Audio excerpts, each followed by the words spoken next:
Friends, welcome to today's session. We are going to discuss about MNC. As you know, MNC stands for the term MNC stands for. Who can reply? So multinational corporations. Multinational corporations. It is also referred to multinational companies. Okay, there are Yes. various classifications of MNCs. We will be learning. Sometimes they're referred to as, let us say, international company, transnational company, multi-domestic company. So different textbook, different authors have classified them into different categories.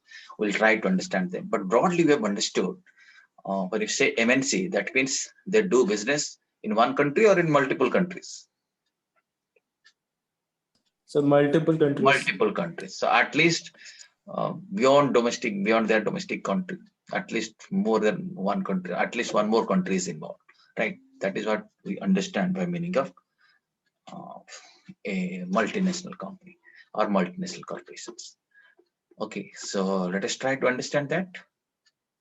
As you know, let us not exactly definition, let us try to understand the term of MNC.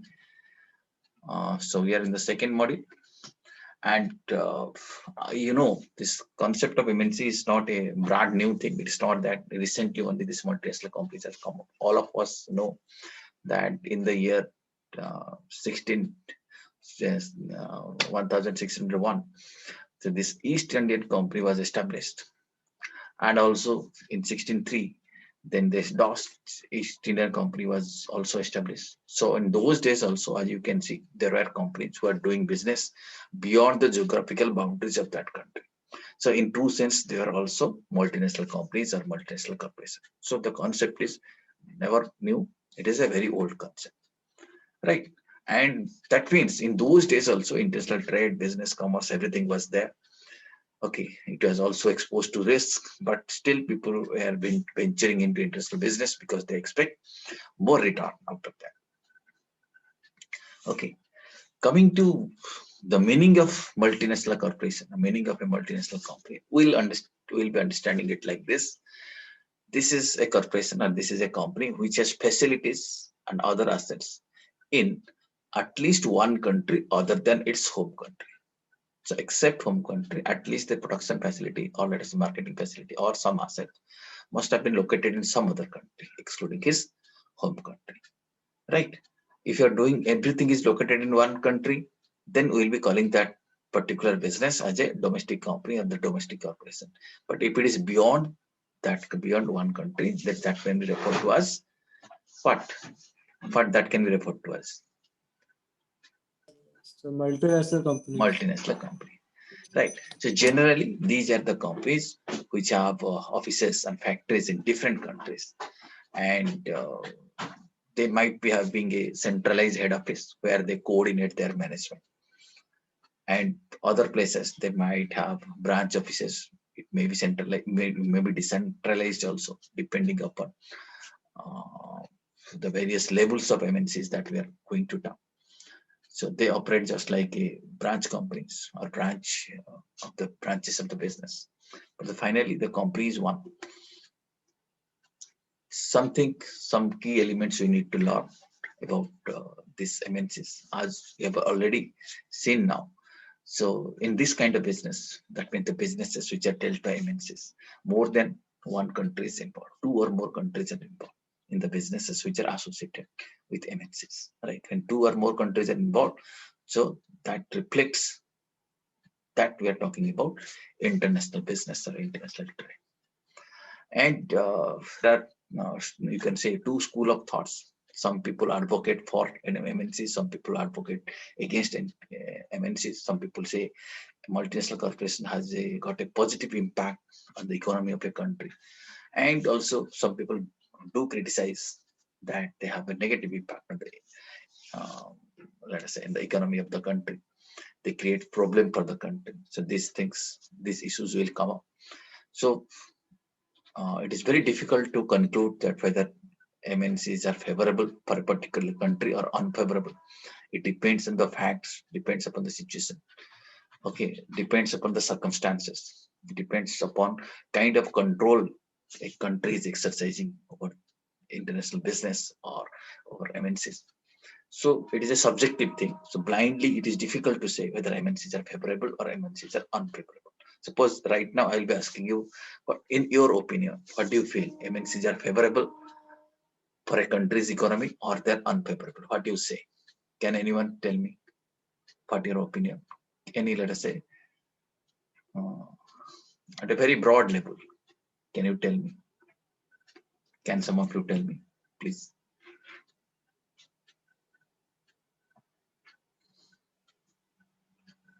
Who will be saying? Sir, I didn't understand. My question is that, in your opinion, whether MNCs, that is multinational companies, are favorable to the economy of a country or they're unfavorable. Let us say we are talking about in the context of our country, India. So presence of multinational companies are better or they're not good.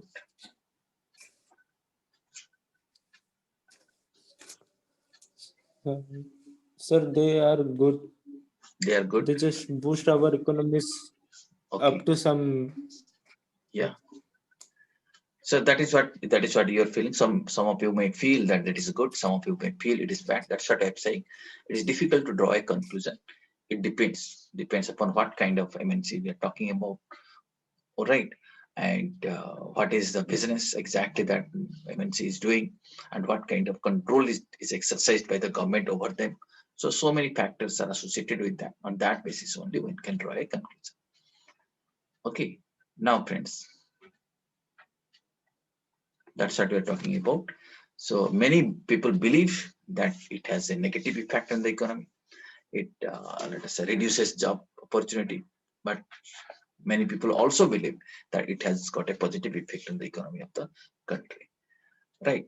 And many times what happens, why MNCs do business in different countries, and why a company enter into international business, if you think about that, like one of the major reason is that diversification of investment. Okay, why investment gets diversified, or they want to diversify the investment? Maybe to reduce the risk. Okay, maybe to reduce the risk, investments are diversified. Okay, as you know, when investments are diversified, that means investment made are different countries, maybe in different sectors, in different industries, risk gets reduced. Is it done? So instead of taking risk, instead of exposing the entire business to only one country's situation, one country's economic situation, now business is exposed to various countries. So in case something happens, let us say one particular business suffers from losses, one particular business faces some adversity in a particular country, then the other parts of the business can manage that, can balance out that. So that is the advantage of diversification. So many times, as a diversification strategy, also MNCs are for or companies enter into international business. Okay, right. I think up to this you have understood.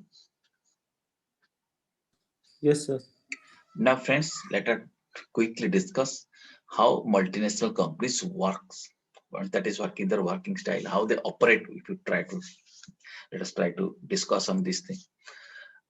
A large part of the revenue of an MNC is derived from the foreign country.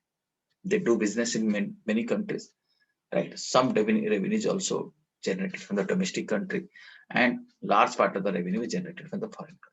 Maybe domestic revenue and export revenue, if you compare, or business revenue from your domestic operation, revenue from the foreign operation, if you compare, most of the cases you'll find the majority part of the revenue comes from outside the country. And again, one more observation you can make, that most of these MNCs, various MNCs are there in our day-to-day life. We see many MNCs. So I had showing you in the first page itself. You see, if you see various, some of the familiar MNCs are there here. You can find out in a day-to-day life we come up with these MNCs: Nestle, Procter and Gamble, PepsiCo, etc., Kellogg's, etc., Coca-Cola. These are the examples of some of the MNCs. But if you observe, you can find most of these MNCs are located in the developed countries or in developed nations. But nowadays, you see, even in the developing countries, we are finding many MNCs. Let us say this thing, Infosys Limited. Indian company, but definitely it is a MNC. It has got a multiple operations. So like this, there are many Indian companies are also who can be regarded as a multinational corporation. Okay, and people who advocate for MNCs, who support the concept of MNCs, they argue that you see, these MNCs offer high-paying jobs. They pay more money to the people, so that's good for the society. And they also supply technologically advanced goods. Goods which come from this multinational corporation are technologically advanced in comparison to domestic goods. That's also better. That means people get better goods and services. Is it not? Okay, if MNCs were not there, so assume that MNCs are not there, so those goods and services would not have been available in a country. So the people of the country are given access to use such better goods or let us say better services. Okay, so that is what one kind of argument goes like this. And another kind of argument is like this. These are the arguments which are made by the critics that MNCs have a kind of undue influence over the governments. They put a lot of pressure on the governments.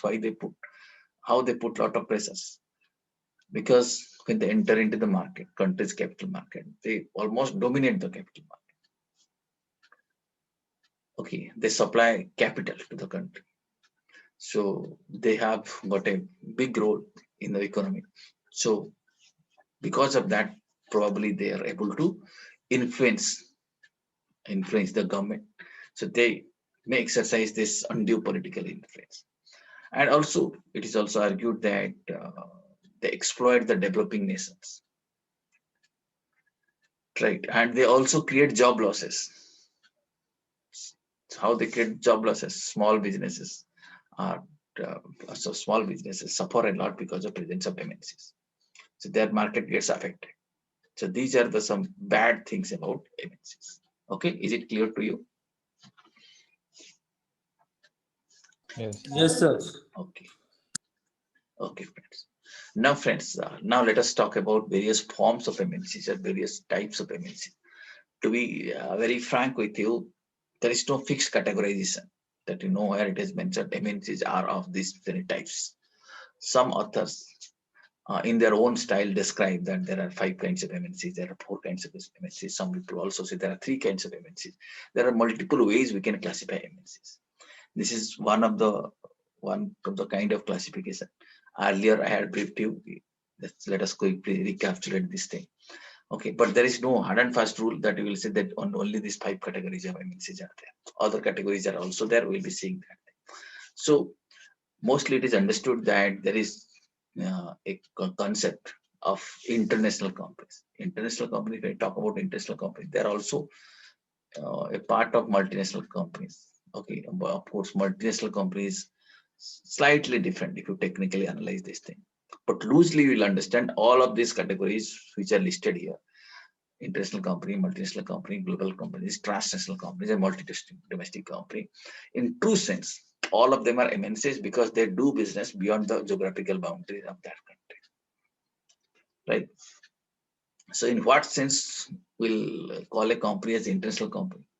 If they are mere exporters and importers, they may not have any foreign operation, let us say foreign establishment, but still they export something, they import something. They do not have any investment outside that one country. If that is the kind of situation, then we may call that company as an international company. Okay, did you understand? What is an Yes, international? sir. Okay. Now, then question comes, then what is multinational company? That is international company, what is multinational company? Here we'll consider like this multinational company have made some investment in other countries. Okay, if have made some investment, let us say it's an aluminum producing company, but it has got a mines in Indonesia, then that's a definitely multinational company because it has got some establishment. Okay, or some factories located, let us say in Australia. That means it is a multinational company. They have invested. It's not, they're not only exporting and importing, they have investments also. Okay, if that is the kind of thing, we'll call it as the multinational company. But sometimes we see they do not have coordinated product offering. That means same product is sold in the different market. They do not customize the product. They rather expect that market should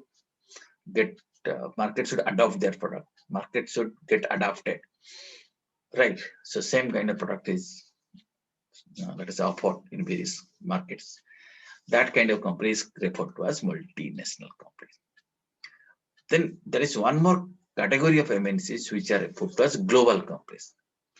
Okay, these are the companies who have invested and are present in many countries. Their presence can be identified in many countries. They market their products through the use of the same coordinated image or brand for all the markets. Okay, generally these are the company have one corporate office, and that corporate office is responsible for the global strategy, for the global business, but presence is there everywhere. Okay, this company focuses on volume maximization, cost management, and efficiency. For that purpose, they're located in different countries. Maybe in particular country, raw material is available, they may collect raw material for that country. Another country, let us say labor is available, they may use the labor from that particular country. Okay, so like this, they're located in the different countries, but with a global strategy. Then coming to transnational companies, they are little complex organization. They have investments in various countries, they have foreign operations, they have corporate facilities, but give decision making, research and development, marketing powers to each individual foreign market. That means it is something you can refer to as a decentralized company. They might have presence in various countries, but certain decisions, let's say marketing related decisions, research and development decisions, are decentralized. So each country's head can take decision in that regard. Okay, so if that is so, that kind of company can be referred to as transnational company. Then one more category of MNC is there, which is popularly referred to as multi-domestic company. This is also a company which international operations that allow operation in one country to be relatively independent. In case of transnational company, we have seen that certain decisions are decentralized, but the major decisions may be centralized. But here we are talking about multi-domestic company. Here, most of the decisions you can say are decentralized. So each country's business is dealt like a separate business, and they're relatively independent to take decisions. So this is one category, one kind of categorization you can say, where we can classify these MNCs into 5 categories. Did you understand? Yes, sir. Okay. Now you can see some authors say there are not 5 types, there are 4 kinds of MNCs. Okay. So like this, you can say 4 types of MNCs are like first one you see. Can you read the first one?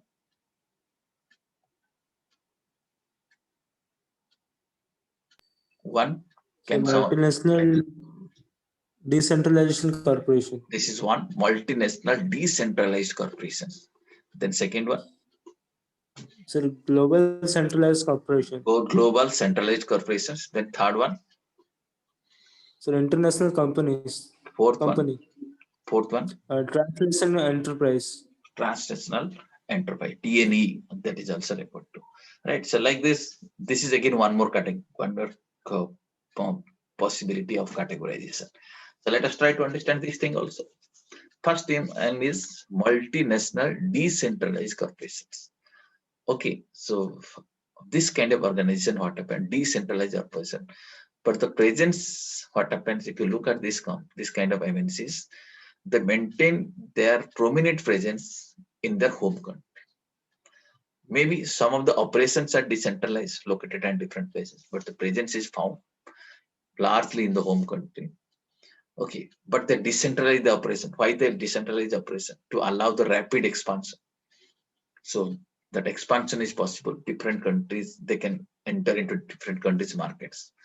And decentralized in the sense, the branch managers of, let's say, branch managers of branches which are located in different countries have more freedom to respond to the opportunities or emergency situations of different countries. So there you can say relatively independent. That's why it is multinational decentralized corporation. That means management is substantially decentralized. Okay, but prominent presence is there in the home country. Now, one more category is that global centralized corporation. So organization structure is centralized. Okay, so the chief administration management happens only in one office, one head office. Okay, the other facilities which are located in different countries may be outsourced. They may be located in the various developing countries, but that part is outsourced. Maybe production part is outsourced to a different entity. If that is so, you can say global centralized corporation. That means control is centralized, but some of the activities are outsourced. Right. A third category of company, third category of MNC we'll be talking about is referred to as international company. One of the objective of international company is to build research and development of its parent company, maybe strategically for the purpose of research and development. They venture into various other countries' market. Those kind of companies are referred to as international company. Transnational companies or TNE are companies. They have decentralized organizational structure. That means each business which are located in different countries are decentralized in the sense they are relatively independent. These corporations do business in several countries without one location or corporate home. Locations are in different countries, right? And each country operations, or you can say the business in different countries are operated as if they are independent units. They are referred to as transnational enterprise. This is one kind of categorization. Okay, understand these four categories. Multinational, decentralized corporation, global, centralized corporation, international company, and transnational enterprise. This is one more category, one more way of classifying the international companies. Okay. Okay, is it clear? Yes, sir. Yes, sir. Well, friends, now let us see then one more possibility. That means third way of classifying MNCs. Some authors also classify MNCs like this. As you can see, there are 6 classifications. Can you read it? Types of MNCs. Manufacturing MNCs, trading MNCs, servicing MNCs, vertical MNC, horizontal MNCs, and diversified MNC. Diversified MNCs or conglomerates. So first, let us say Yes. manufacturing MNCs. As you can understand from the name, that means what kind of company we are talking about this. They're multinational companies, but they're in manufacturing business. Is it not? They manufacture something. Let us say they produce aluminum. That's a manufacturing MNC. Right? Trading MNC. Trading MNC, they do not produce anything. What they do? They buy and sell. They might be buying from one country and selling in a different country. That is why they are referred to as trading MNC. Okay? Did you understand? Yes, sir. Let us say servicing MNC. Servicing MNC, they do not manufacture, they do not trade. Then what they do? They offer some services. Let us say they are offering banking services. They're offering insurance services. They're not manufacturing anything. They're not trading anything. But they provide these services, banking services, insurance services, etc. They provide. So therefore, that can be referred to as servicing MNC. Okay. Vertical MNC, if you have seen this vertical structure, you have understood.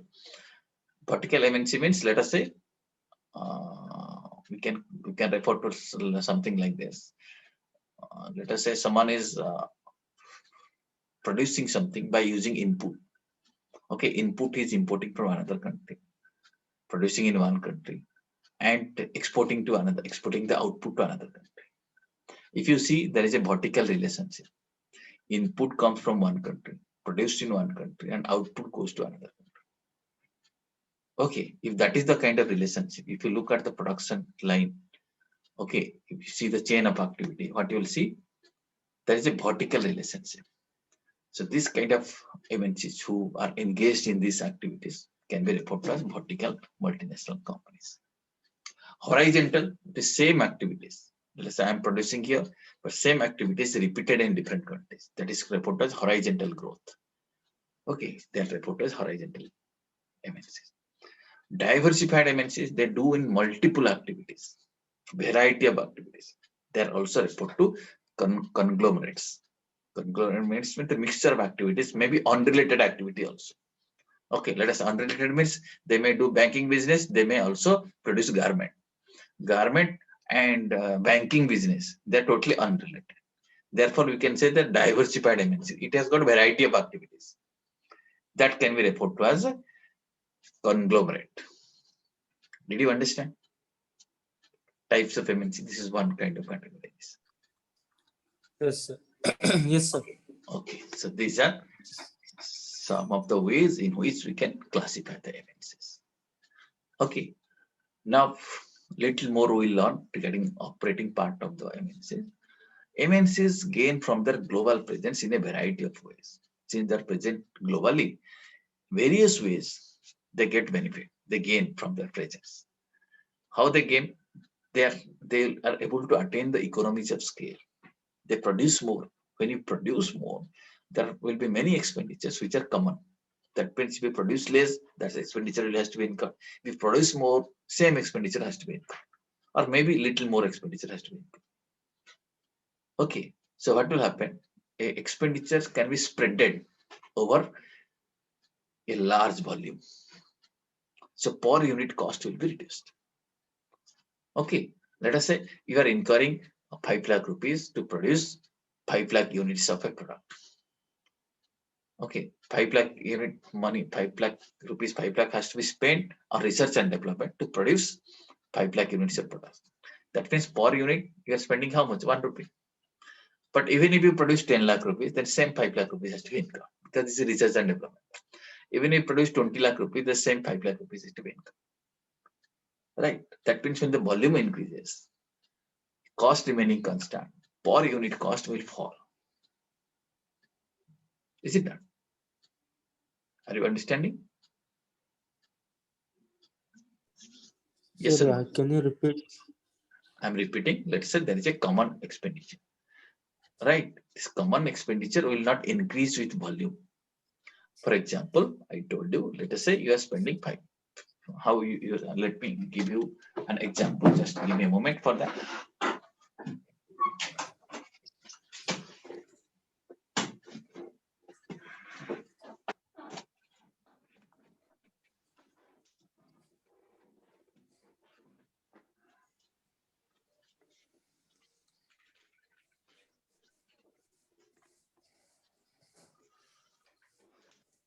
Now let us say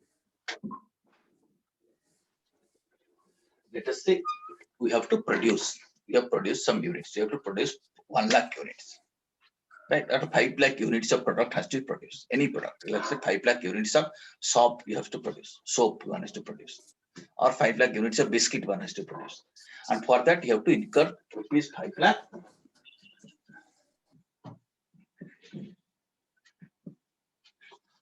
Rupees 5 lakh cost has to be incurred for how many units?